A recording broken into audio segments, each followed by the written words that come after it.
I'm Seth. I'm CEO and a business advisor here. With me is John Credo. John is a business broker and leads up our valuation department doing commercial real estate valuation. So we're going to talk about a variety of different aspects of preparing your business for a sale or transition. We're going to, a lot of this is going to be fairly high level stuff. I don't know where everyone is in this process, but we're a pretty small group. So, just start yelling at me if you want to talk about something different or have a question. But before we get started, if everyone that's here wants to introduce themselves and their business, that'd be a great way to get going. Sorry. Becky Cheney, Jean's Apple House Furniture. Nice to meet you, Becky. John Cheney, Apple House Furniture, Vinegar. Darren Madden, Irish Electric Corp. Stephen, also Irish Electric. John Weeks with the Collin Group. Luke Kraft with Acres, the title and clothing department, and John Clark, pretty much. Robin Kelly with Kelly Cleaning Service. I'm Maddie, I'm the chamber representative. And I'm John Credo. I do everything here from pick out the trash and make sure we have good snacks, and primarily business development. So our agenda for today is making sure that you walk away understanding the basics of business exit planning and talk about all the different options. So most business owners think about selling their business as the way that they are going to transition into retirement. But there are a whole lot of other options, and often we are looking to deploy a bunch of these different options in concert together to make the owner's goals, to realize the owner's goals and to facilitate a successful exit. We are going to get into selling your business because it's the thing that everybody comes here thinking about and knowing a little bit about. We're going to talk about what that process looks like, the realities of that process versus what business owners' expectations are, the things that make that process challenging or successful. And then we're going to talk a lot about the personal readiness of an owner to transition from being a day-to-day owner-operator into some form of new role. And it's really probably the most important aspect of this. I cannot tell you the number of clients we've had where it is the seller or owner that is starts to throw up roadblocks to the process as we get closer to the end. We're all have been business owners and transition businesses. We know how much of your personhood gets tied up in being that business owner and your identity. It's what you do from the moment you wake up until you go to bed, and sometimes while you're sleeping too. So moving to a new phase in your life can be really challenging, and sometimes we fight against that change even if we really want it rationally. And then we're going to talk about what an actual exit plan looks like both on paper and in action. So you have a bit of an understanding of why that helps resolve some of these issues that can come up while we're trying to transition business. And then time at the end for any questions you may have, but again, jump in anytime if you want to chat.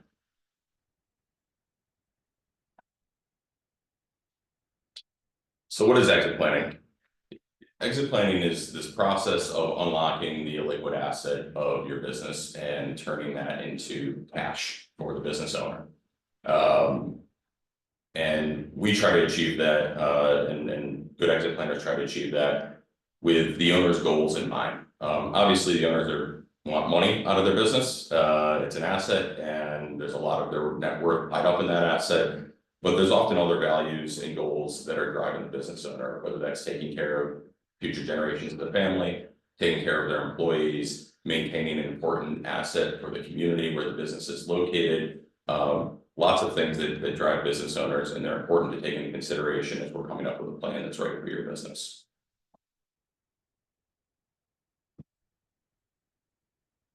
We always start these conversations, whether it's a group or one-on-one with a client, going over some statistics that I think help set the table for why a plan and a process is important. So we're in this middle of Luke, what's the phrase that everyone always uses for the golden tsunami? the silver tsunami. Silver tsunami, thank you. So this process of an aging population, with a lot of wealth concentration in that population, moving towards retirement age and the transition of that wealth to the next generation. That's true in the business world as well. 63% of business owners are looking to transition their business in the next decade. Roughly that same percentage of businesses are owned by people 65 and older.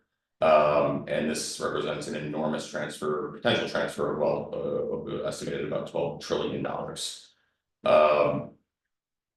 Business owners, a normal working person is going to have a 401k, other benefits plans, some value in their homes, some money in the bank account.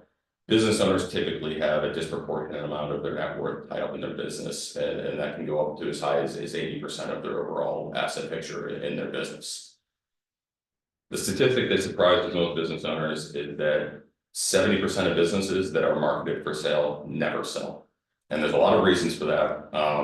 But one of the main drivers is that it's just a really inefficient market when you're talking about small businesses and lower middle market businesses.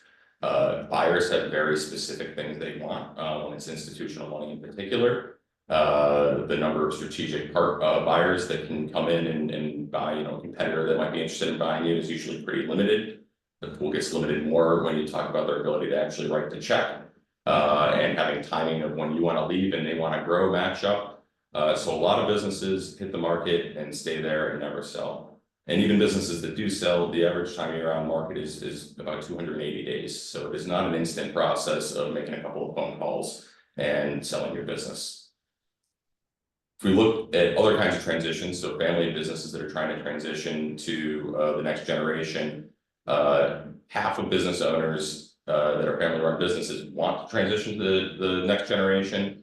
And out of that 50%, only 30% of those successfully do it. So again, you're talking about a fractional percentage of businesses that manage to move to the next generation.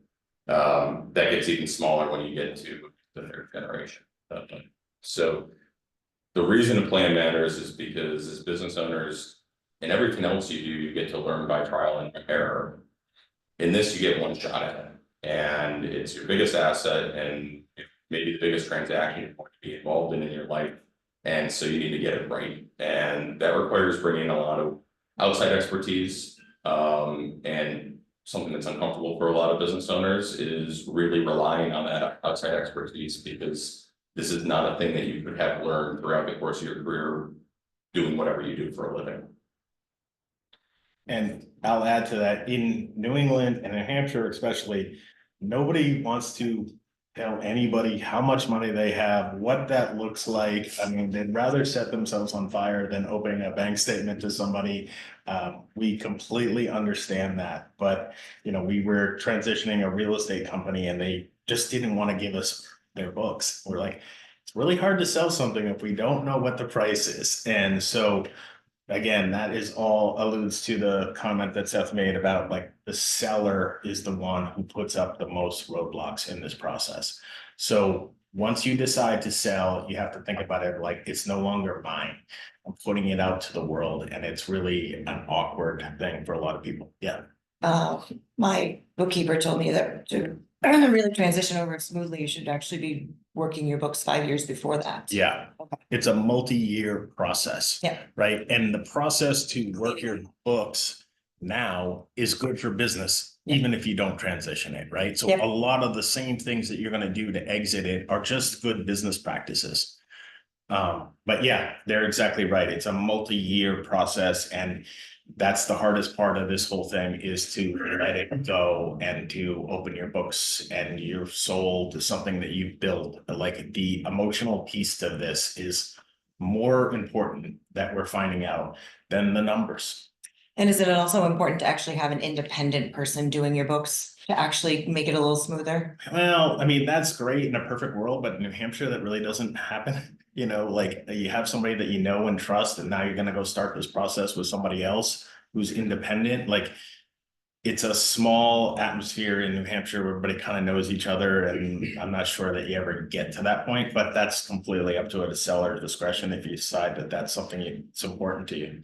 Really depends on the sort of size of your business as well. If you are a middle market business and you're looking to sell to private equity, they're going to want audited financials.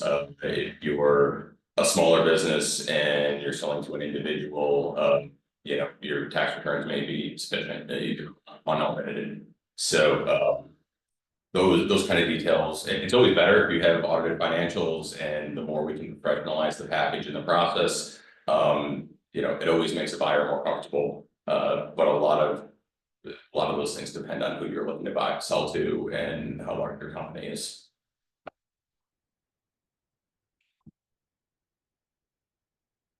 So there are a bunch of different ways that an owner can look to exit their business, transition their business.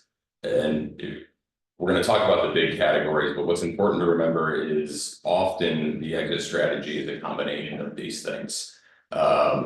So the one people are familiar with is an outright sale to a third party, called, you know, an outside sale. And this is going to be either to an individual that wants to acquire the business, private equity, so some sort of institutional money, strategic buyer, competitor that's interested in gaining your market share or some other asset that you have that's unique.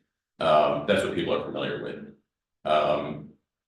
People also sort of generally understand the internal sales. So having a manager that's been with you for years and is ready to take on an ownership and bigger leadership role, looking to buy the company, transitioning it to the next generation, that sort of thing. ESOPs and another instrument, which is an employee ownership trust, or an EOT, is another unique option that a lot of business owners don't think about. ESOPs are very complicated and expensive to pull off, and you have to be the right business for them. You have to check certain statutory boxes, because it's a federally created program. But you also have to be structured and set up the right way for the ESOP to be successful. So it's a great option for the right businesses, usually larger businesses. There are incredible tax advantages to doing it for the business owner in the transition. If, again, you're structurally the right kind of business, but it's a limited pool of people and businesses that's appropriate for. The employee ownership trusts are a much more flexible instrument and more flexible option, and are available to a lot wider array of businesses.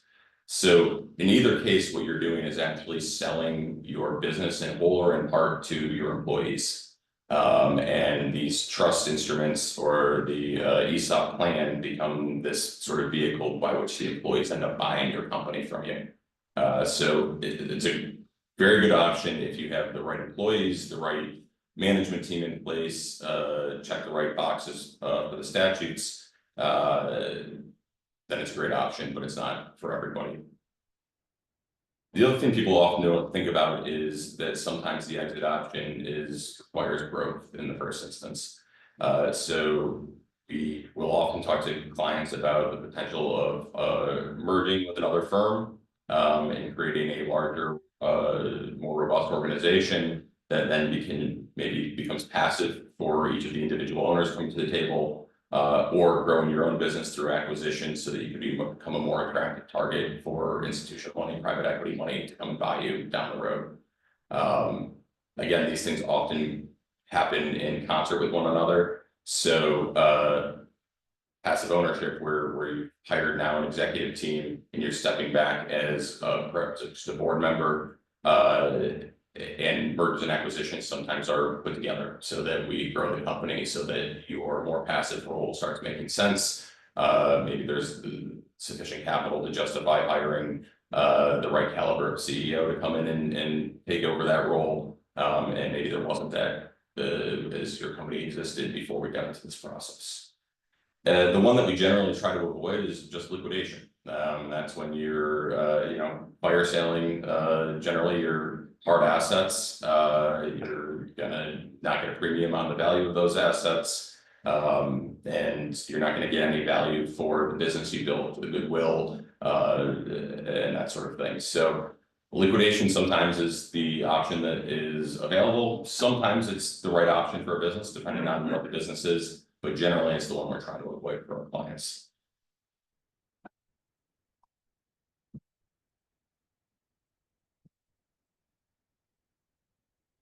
So hit on this a little bit of when you're looking to sell your business, there isn't one kind of buyer out there. There's a variety of buyers, and they all have different wants and needs and things that they're going to look at. So the strategic buyer is generally, when we talk to a client, they say, oh, there's, a couple of guys or gals that you should give a call to. They're going to be interested in my business. And it's usually some version of a competitor. Sometimes there's interest there, but often there's not. And when you do find the right strategic buyer, it's great. They usually pay a premium because you have something that they really want, and it is more cost effective for them to pay you than to try to recreate it from scratch. So it's a great option when it exists, but we're usually talking about very small companies that may be interested in that perspective. Private equity is another option. Private equity world is always shifting, and so depending on what industry you're in and the day of the week, it may be a very viable option, or there may be no interest from the private equity world in coming into your space. So that is really, really particular to the individual business we're looking at, where it's located, where that is in its life cycle, and where the mergers and acquisition marketplace is in that moment as well. Maybe talk about what is private equity? So private equity are going to be these funds that are established for the express purpose of buying interests and shares of existing companies. Sometimes they buy those companies out entirely and then operate them. Sometimes they're buying out a part of that company and come in as sort of a partner and an investor. They are generally very savvy about the industries that they're looking at. They often have very specific requirements of what they want to buy and what they don't want to buy. So, the trades are a place that private equity is really interested in right now, but you can look at a private equity firm and what they want to do is only buy direct consumer residential companies. Others may want to be only in the commercial space, but they only want to work if you're working directly for owner directed work and not under a GC. So knowing what the private equity market is interested in the moment and the specifics of what they're interested in is a big part of what we bring to the table. Sometimes we have to do some legwork to figure that out for a given industry. But that is a really important component of this, of knowing whether that's a viable option for your business at the moment or not. And the beauty of private equity is they're very disciplined in what they look for. And you wouldn't think that being a small New Hampshire company that might be interested in these big Wall Street funds. But the one that we're working with now out of New York City is like they have $50 million and they do an analysis and it's very systemized. And if it fits into it, they'll write you a check and you'll be done in like a month. So the pace in which they move is unbelievable, but their analytics and their very specific lanes are disciplined and they don't move from those. And every private equity has a sort of different appetite. So we try to figure out, but they will buy New Hampshire companies and they will do it quickly and they'll give you a check and it's super clean. It can be the smoothest buyer when it's the right fit.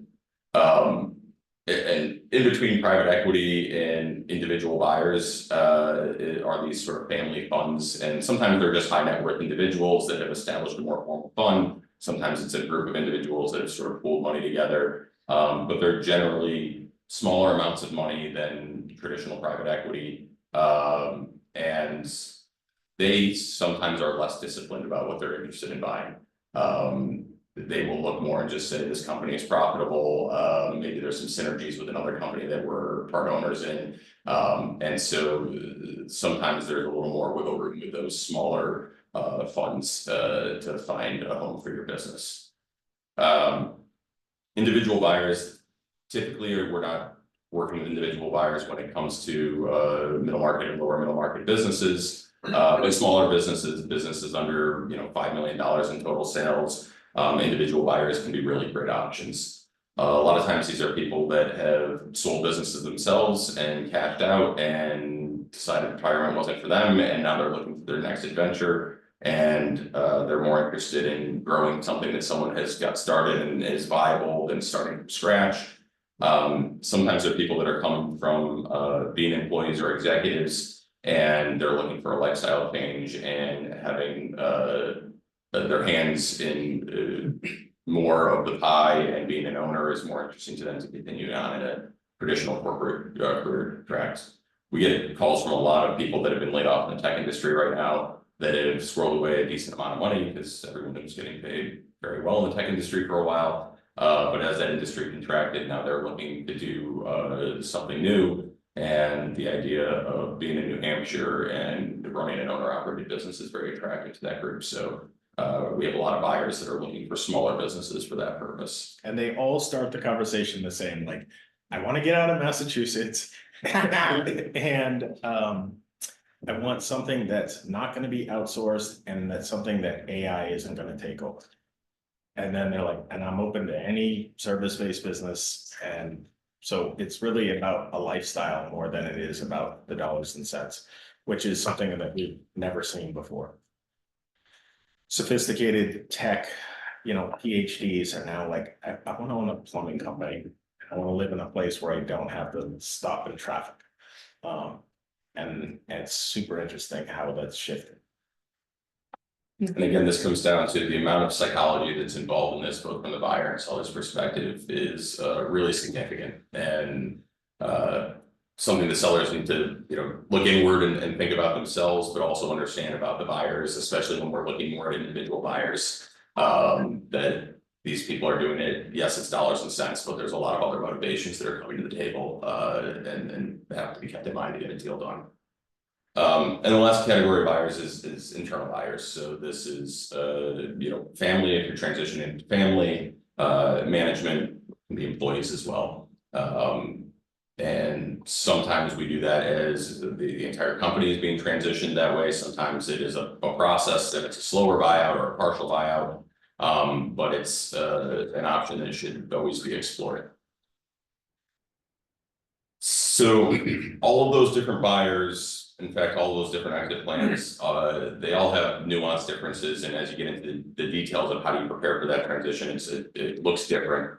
But generally, these are the things that we want to do for every business, because it is going to make the transition easier, better, more likely to succeed, and generally make your business a better business in the meantime. Now, better does not always mean instantly more profitable. Sometimes these things actually are investments for the future. But as you start thinking about exit, you want to think more about value creation in your business than you necessarily need to think about your bottom line income, at least in the short term. So a sale-ready owner, again, this is the psychology of making sure you are personally, truly ready for this, that you know what comes after the day you are no longer the big boss. And you have a plan for that. And having that plan really helps sellers through this process. The other is to get the business to be owner independent. Very challenging for a buyer to come in that's looking at this for an investment and say, well, I own 4 businesses, but if I buy yours, I need to be full-time working at yours, or I need to hire a CEO at market rates. And that's going to really come into the profit margin. So working to get your business to be independent from your day-to-day labor is an essential part of the process. Formalizing your processes, having performance data that you are regularly reviewing is easily available, is easily showable to a potential buyer, or to the next generation, or to management if they're going to take over. All those things are part of owner independence, but need to be done independently as well. Obviously, people want to see profitable businesses that are consistently profitable and probably trending in the right direction. Compliance, formalized planning, understanding your place in the market and having that be a secure place in the market, and being able to show someone that it is a secure place in the market is very important as well. I'm sorry. Securing your employees, always important, but particularly important in 2024. Obviously, the labor market is the biggest struggle for most businesses at the moment. And buyers don't want to buy something where they are vulnerable to a key employee leaving, and then sort of not having the asset that they purchased. And then the last is having a robust advisor team in place. So the right lawyers, the right accountants, the right personal financial planners, at the very minimum, are the people that need to be brought into the table and in on this process early so that all the pieces are working together. And having that advisor team ready gives us more options of who we go talk to sell the business. We have that advisor team in place, going to talk to private equity and show them that you are the kind of business they want to buy is much easier than if we don't have that advisor team in place and we're sort of scrambling to make everything look professional as we get through the process. And these are sort of like idealized goals, like almost nobody is at that stage when they come to us. Like, we have a company doing $35 million a year and is very close to that. And we have other companies that come in and they're single person owner operator. And like, they're like, I haven't paid taxes in 5 years. Like, and so that's the full spectrum. So don't think like, oh, I'm not even close to that. This is sort of like idealized goals, and we help kind of bridge that continuum. And if you're starting with, I haven't paid taxes in 5 years, then we've got to fix that first. And if you're on the other end of it, so it's never that you're at the finish line. It's always somewhere in that process.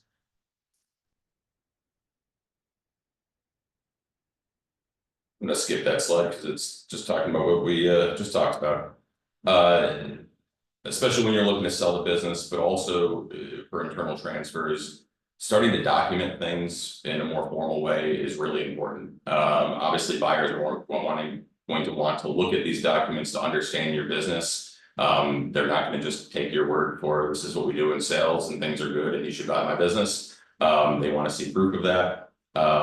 They want to see your employee structure, your process and procedures, all of your plans for the future in writing in an organized fashion so that they can look at this at their desk and actually understand what your business is.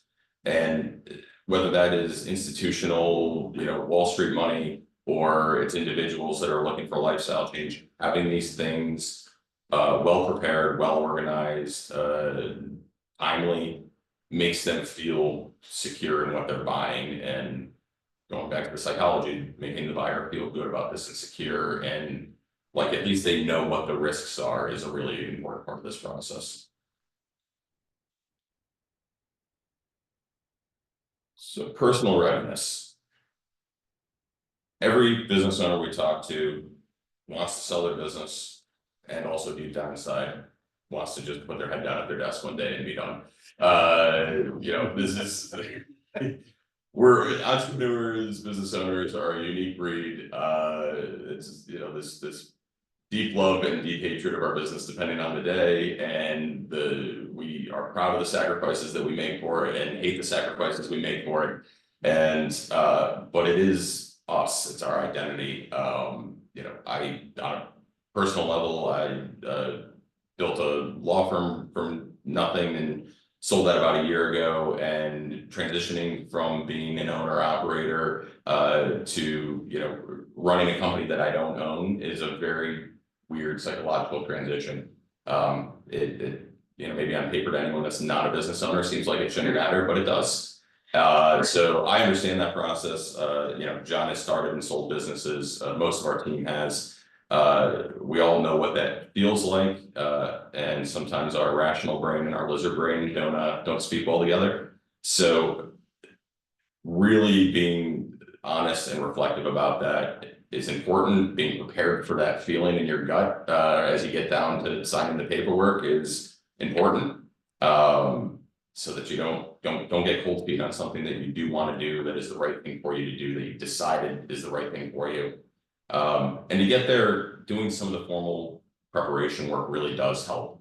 So everyone, want to sell their business, I want to sell it tomorrow, and I don't want to have to pay a lot of taxes on it. Okay, well, those are two different things. We can't sell it tomorrow and also do the tax planning. Tax planning had to happen 5 years ago. So we can't plan for your financial planning because that also needed to happen 5 years ago. So getting that stuff done early, bringing the right people to the table that are sophisticated enough to do real tax planning for you, do the proper financial planning, that understand and work with business owners that have sold businesses, that have large influxes of cash coming in, and how do you deploy that money in the best way to meet your goals. All that's really important.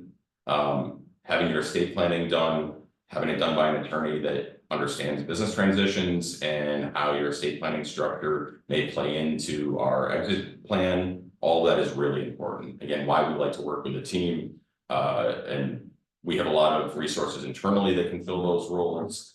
We have great partners externally that can fill those roles, and we work with, the people, the business owners that have relationships with a long time, and can fill gaps. If you have a long time corporate attorney, but they're not a mergers and acquisition attorney necessarily, still want them at the table and involved because they know you, they know the business. They're going to bring a lot of value to the table. And if they don't have the particular technical skills doing the transaction work, we can bring in those people. That's easy enough. So we want your people, and we want to help bring all the other right technical skills to the table as well. So we're going to hit on this again with this picture of this person feeling great on weed, standing at the ocean. Who am I? I've transitioned out of my business, but just really can't hammer this home enough. We have a deal that hopefully is closing this month or early next month, and the business owner at the 11th hour, was negotiating over reimbursement rate for gas under the consulting agreement that's coming into play, and we're talking about maybe hundreds of dollars a year on a multiple six-figure deal. It just doesn't, but it has nothing to do with the money. This is about a business owner that is about to sign paperwork and lose their identity, and they weren't mentally prepared for it. And so we, John has to play armchair psychology and help guide that person through that emotional process. And business owners aren't always good at being guided through emotional processes. We spend our career not letting people see any vulnerability, and this is a vulnerable process. So be prepared for that. Do the legwork on your own. I keep saying our next hire is going to be an actual therapist that is going to be brought in through this process, but the other way to help address that is to involve your family, even if your family is not directly involved in the business, whether it's your partner, your children, whomever, they're going to be with you after you are no longer, the big boss, and everyone's got to feel good about you being home a lot more and your time on the golf course or whatever it is that you're going to do afterwards. You should have a plan with the people you are going to be spending time with about what your life looks like afterwards, because it's going to look different. And I know personally, my brother started a mortgage company with 4 people, and they grew it to almost 4,000 employees, and they sold it. And he said the biggest transition for him was after only about a month. He was like, my phone stopped ringing. His voicemail would be so full at the end of every night, he would have to, had somebody that just checked his voicemails every day. And he was like, in 1 month, my phone stopped ringing. And he's like, I kind of felt like this important person, and now I'm not in a lot of ways. And he's like, and that was the hardest part. And then the second hardest part was his wife being like, are you going to be here every day? Like, is this going to be a thing? So like, I've seen it firsthand in my own family, and that is the biggest thing, which we've spent a lot of time talking about. Now, how's he doing now? He's like, yeah, he's going to yoga. He was in a cryo chamber the other day. You should call him once in a while, John. Yeah, he's took his son to England for a couple days because they wanted to go to this restaurant, literally. He's just like dreaming up stuff to do. And so now he's like, all right, I gotta have a really big goal, right? Like I gotta have something else, like I don't know what that is, run 100 miles, learn, play golf, something that'll take a lifetime. But it is weird how we all work since we were like 12 years old, and then you get to a point where you don't need money anymore. And you're like, that's a really weird thing. So yeah, it's and he'll just call and be like, what are you doing now? I'm like, oh, I'm still at work. He's like,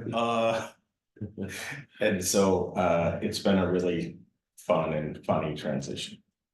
And that life after transitioning your business, it doesn't mean that you're not in the working world anymore, and there are ways to replicate the importance of being the big boss. but it does require planning, so maybe you have charitable missions that are important to you and putting in the legwork to get on those boards. Or maybe you want to stay in the business world and getting on for-profit company boards and advising.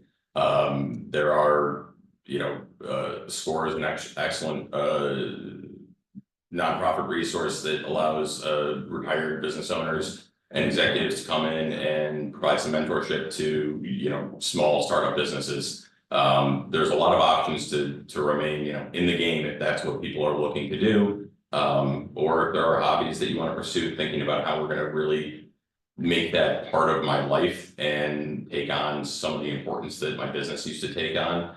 It can't just be like, well, I'm going to putter in the yard and go play golf. Very few people does that work for more than a couple of months. So really an important part.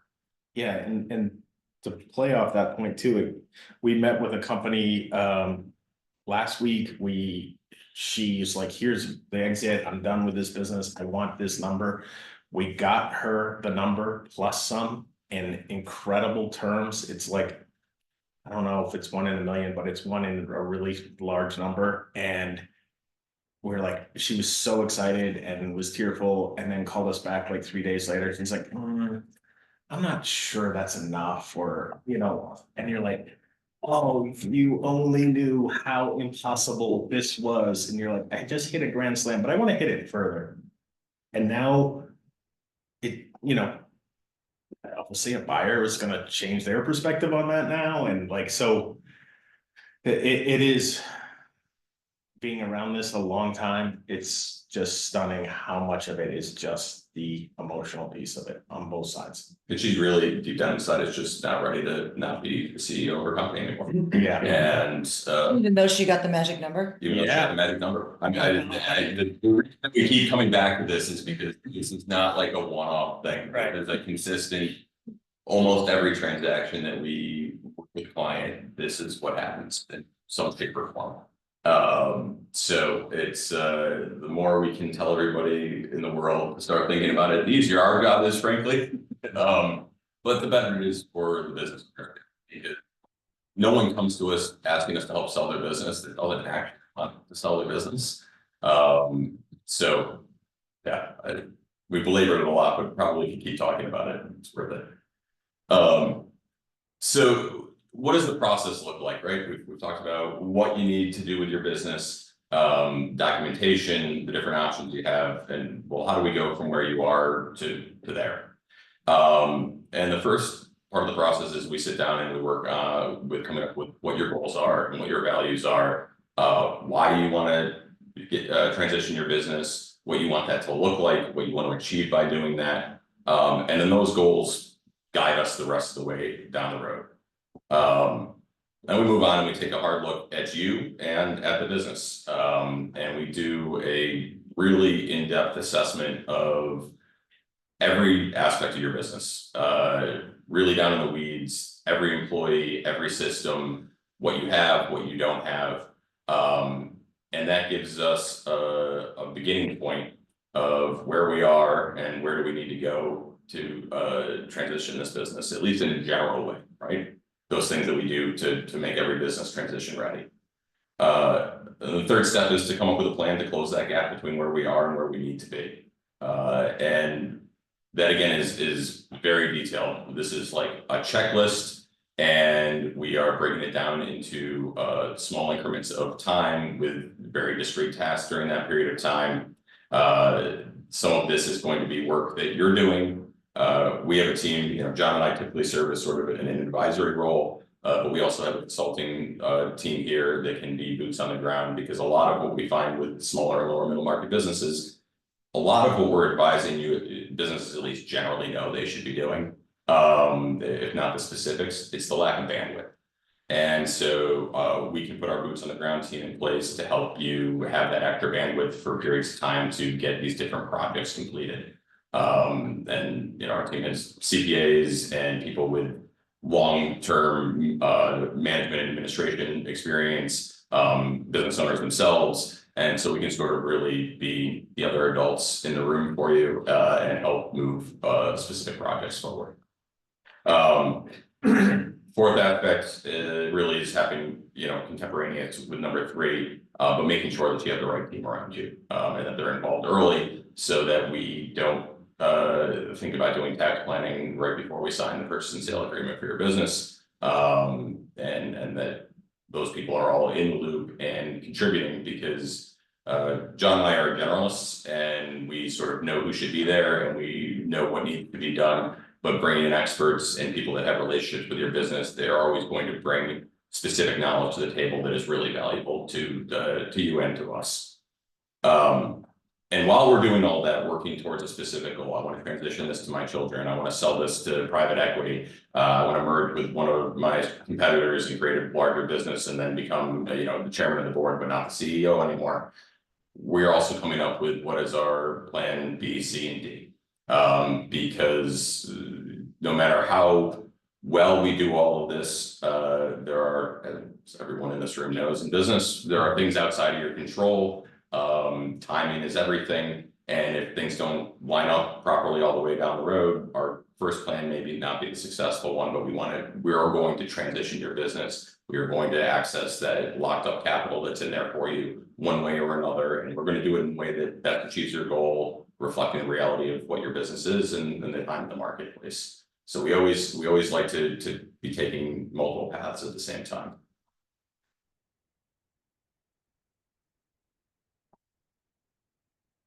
And that's the show, folks. Questions, comments, concerns? What do you get for doing this?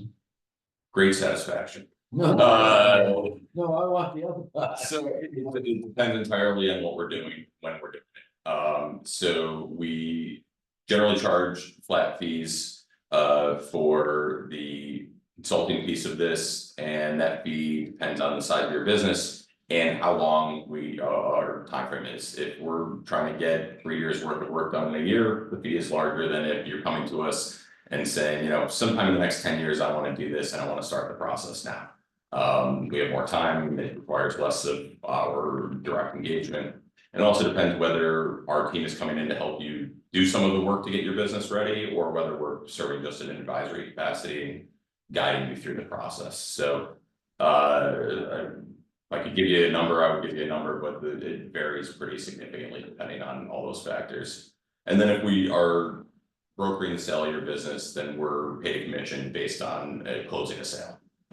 So those are the two ways that we get paid. But we have clients that pay us $500 a month. And we have some brokerage sales that are gonna be $500,000. So we can kind of service any level of business to the detail that you need our help and support. Cost is really affordable depending on what you need done. And a lot of our costs are on the back end once you get a sale closed. So, we literally have some clients paying us $500 a month. Just to give you some numbers.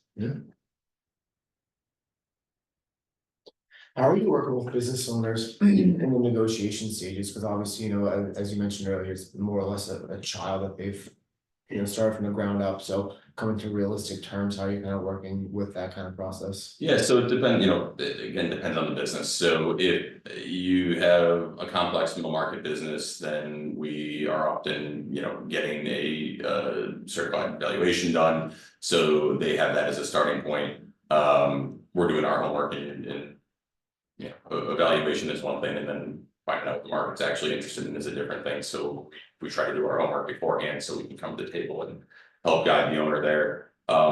For smaller businesses, we will do informal valuations, basically some multiple alpha SD generally for smaller businesses, and have the experience to help educate the owners about what market terms would be for their kind of business. But are you asking more as like a day-to-day, transition help?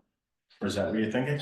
No, more so just, coming to terms with what the business is actually worth. Okay. What you're actually, what they believe it's worth, and coming to those kinds of terms, and what you're doing to kind of help with that kind of in perspective, because, it's a 24/7 kind of, thing that they've been doing for the last, however many years and come to that realization. As you mentioned earlier, it's not an easier thing, so it kind of can cause some issues with the actual acquisition. We try to start that process really early and set expectations realistically. Going through this process of sort of doing the analysis of where is the business today, and then comparing it to where we need to get this so that this is attractive to buyers. This will survive a transition, all that sort of thing. That really helps illustrate to the business owner, any deficiencies that they may have as far as selling this business.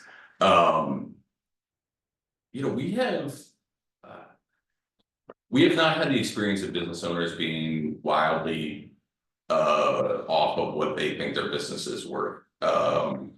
It's they all have sort of the back of the envelope thing. Most business owners come with like, oh, it's 3 times my profit, which isn't a terrible starting point for a conversation. Some businesses, the multiplier is much better than that, and some it's much worse than that. And we have the resources to be able to show them, all right, here's the data on what these what the multipliers are for your business and your size. And then the conversation is, but these multipliers are, you compiled with imperfect data in a hyper inefficient marketplace, and they're not your specific business today. So the real answer is, what can we find? What buyer can we find, and what are they willing to pay? And then it all comes down to deal structure as well, right? So if there's some owner financing available, if there is paid over time, that number may be larger than if you're looking for all cash at closing. So it's really it's an education process of getting the business owner to understand that they're now in the business of selling their business. Their business is now their product, and getting them to look at it the same way that a buyer would look at it, which is what we all do instinctively with our whatever we do for a living, right? We set price points based on, well, how is the market going to feel about this price point? And starting point is, well, what would I be willing to pay for this service or this good? It's the same thing when you're selling a business. So if you take the business owner and say, all right, let's pretend you're the one buying your business. How would you look at this? What things would be important? What kind of return would you need to see over what period of time? And how would that influence what you're going to pay? And if a riskless investment right now is a CD at 5.5%, that's our starting point of competition. And we also do all the analytics and the CPAs and the lawyers and the numbers. But in the end, the market is the ultimate truth, right? We market it and we put it out to the universe, and we see what somebody is willing to pay for it. And, combined with all those things, we see where we're at. And a lot of it is how the deal's structured. Somebody may want to buy it, but they don't have enough money. So can you hold paper? Like, all those sort of small, fine details are the difference between getting a deal done and not. When you're the larger businesses, when you're looking at private equity, it is a little more math and market rates and that sort of thing. Smaller businesses are very hard to value accurately for sale. And a lot of times we don't lead with a list price. We put the asset out there, we put the basic financials out there, and then we start getting a feel of what kind of interest there is and what's realistic for this owner. And they get educated through that process of talking to buyers or potential buyers. We usually, we start with in conversations, here's a ballpark, here's what I think this may be able to fetch, and with this kind of deal structure. But you're talking about trying to find exactly the right person for exactly the right business in exactly the right moment. There is really not a market price for that. There's an amount that the owner is willing to sell for and a buyer is willing to pay, and you don't know until you get those two people in a room together. And in some ways, I know all these are like unsatisfactory answers, right? Like we want some concrete information, but we had an insurance company come to us, and he'd been doing it for 40 years, and they had a great portfolio, and it was sort of hands off, but the market said no because he was 75 years old and all his clients are 75 years old. So he had, which we kind of didn't realize, like, oh, so people that are buying insurance companies, they want somebody at like 40 who had built this thing really well, but there's also another 30 years of income. So like the pool that we would thought by the math would have been way higher, but actually when we got into the analytics, it was way less than all of us thought. And that was the reason. So I'm in an industry I'm a commercial cleaner. And in my industry all over the state in the last 5 years, I just see cleaning companies that just go like this and allow it to just drop off. I refuse to do that. Okay. I have worked really hard to get where I am, and I want to be the industry breaker, and I want to sell this thing at some point. But how do I do that, and where do I start, so I don't end up being one of those people that has to just let it dissolve on its own? We start like today with the consult and we start building this up. Again, the unsatisfactory answer is that it's a long process. So we have to figure out all your components, who would buy it, what does the geography look like? Your business might be a geography driven business. Well, it also, my fear in listening to you now is that, you know, my goal is to basically double it where it is now, but that doesn't mean there'll be somebody that can buy it. Sometimes it's worse. Because it's a service-based business, and I was out of the business and now I've been pulled back in, and it's. Once that big enough, there's a different buyer pool. In between, sometimes you're actually limited because you're too big now for a lot of individuals to be interested in, but you're too small for private equity to be interested in. So all of the answers are always, it depends. It depends on your business and where you are and what the market is right now. So there is interest in cleaning service from private equity, in doing what's called a roll up, where you buy a bunch of smaller ones and aggregate them into a larger company, or buying already aggregated companies. So where you are in that process matters, right? And are you a roll up target for someone to aggregate, or are you going to be sort of the keystone company and you can add on to what you have already? And without really looking at your business, and that doesn't, it's not just size, but it's what are your processes and procedures? What does your management structure look like? How long have your employees been with you? What's your retention rate? All those things go into figuring out what do we do next to get you to be a more attractive target for people to buy. And it also is things that you would never think of, which is you are a superstar owner and super involved, and the next person is not going to be you. So they're not going to pay, they're not going to work to the level you do. And in some ways that's almost a detriment, because then now they're like, now I have to go hire another you at X amount of dollars, and they're hard to find. So it, you know, again, we keep coming back to this, like, it depends. But we can sit down with you and we could definitely come up with a clear plan and start. I just don't want it to dissolve. No, I know. No one wants to do that. No one wants to do do that. their blood, sweat and tears and time away from their family and, you know, the stress and everything else, and then just close the door and come back. I mean, I benefited from COVID and the fact that other business owners were just like, I'm out. Right. And I got lots of phone calls, you know, but at the same time, the timing of when and how big.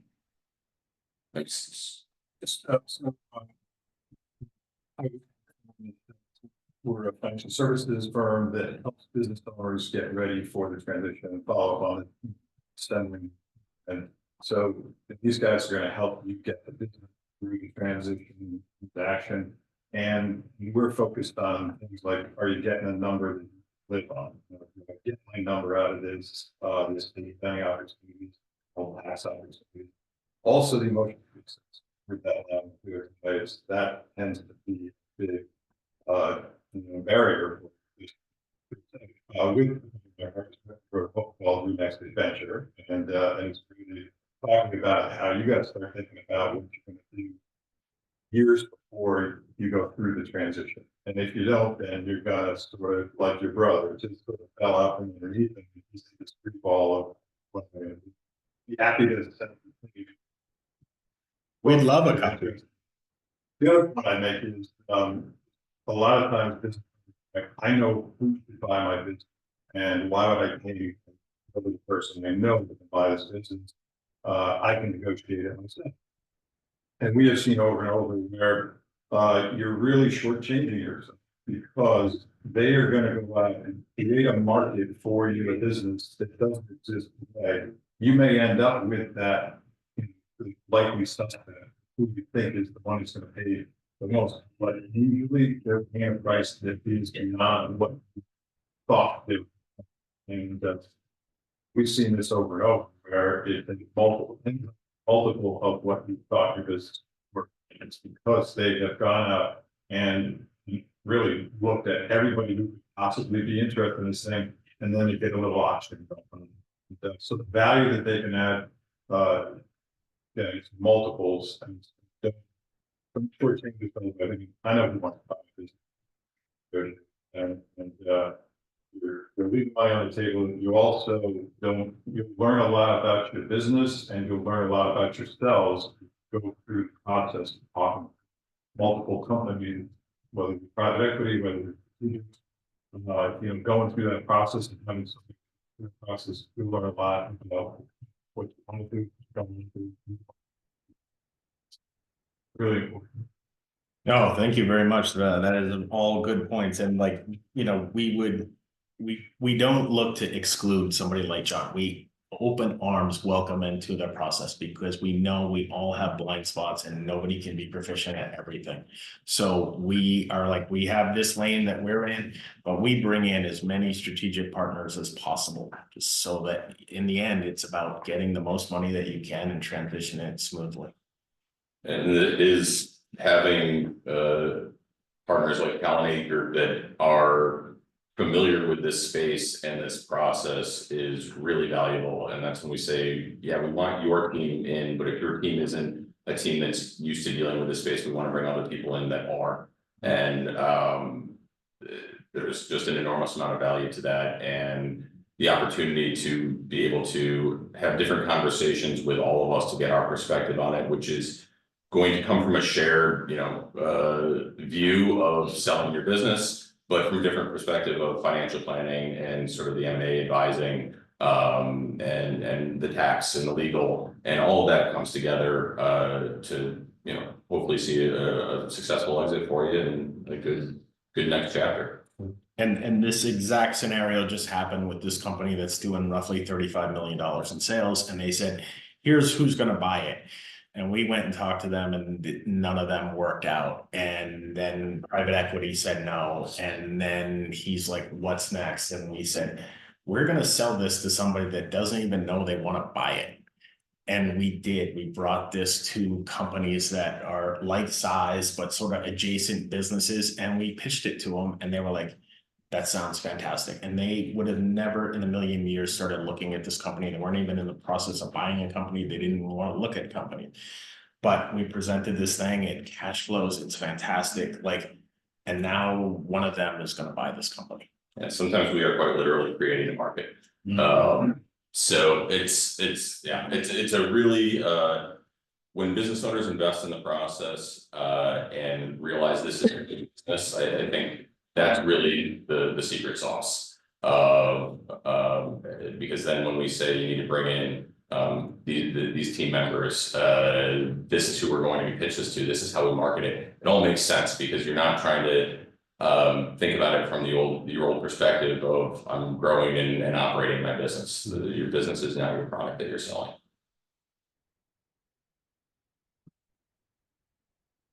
Well, I know you guys definitely haven't eaten enough. Eat all those delicious snacks. The most important part of this meeting. Thank you, everybody. Anything from our virtual crowd? No, it doesn't look like any questions have come through from the Zoom folks, but just one more call out. Any questions from any of you? Doesn't look like it. All right, we got a thumbs up. Perfect. All right. Thanks for your time, everybody. Yeah, good evening. Have coffee and